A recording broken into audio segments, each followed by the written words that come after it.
তুর্কি, টার্কি বা তুরস্ক, এই তিনটে একটা দেশেরই নাম এবং এটি একটি মধ্যপ্রাচ্যের দেশ। হঠাৎ কথা কেন বলছি?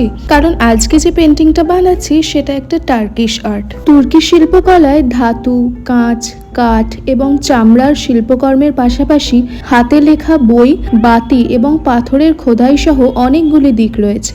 টার্কিশ হ্যান্ডিক্রাফট যে প্রোডাক্টসগুলো রয়েছে সেগুলোও কিন্তু বেশ ফেমাস, আর সেখানে মূলত যে ডিজাইনগুলো করা হয় সেগুলো এই রকম প্যাটার্নেরই হয়ে থাকে, যেখানে ব্লু এই কালারটার ইউজ প্রচুর পরিমাণে হয়ে থাকে, আর তার সাথে ইউজ হয় গোল্ডেন কালারটি, যেটি মূলত বর্ডার বা প্রত্যেকটা প্যাটার্নের ভিতরে যে ইন্ট্রিকেট ডিজাইনগুলো থাকে সেইগুলোকে ফিল করতে ব্যবহার করা হয়। তবে হ্যাঁ, একটা কথা আমার এই আর্টটা করতে গিয়ে যেটা আমি রিয়েলাইজ করেছি সেটা হচ্ছে এই আর্টটি করতে প্রচন্ড রকম পেশেন্স এবং প্রচন্ড রকম নৈপুণ্যের দরকার হয়। যারা আর্টিস্ট আছেন তারা ভীষণই দক্ষ হন, কারণ এই আর্টের যে ডিজাইনসগুলো রয়েছে সেগুলো ভীষণ পরিমাণে সূক্ষ্ম।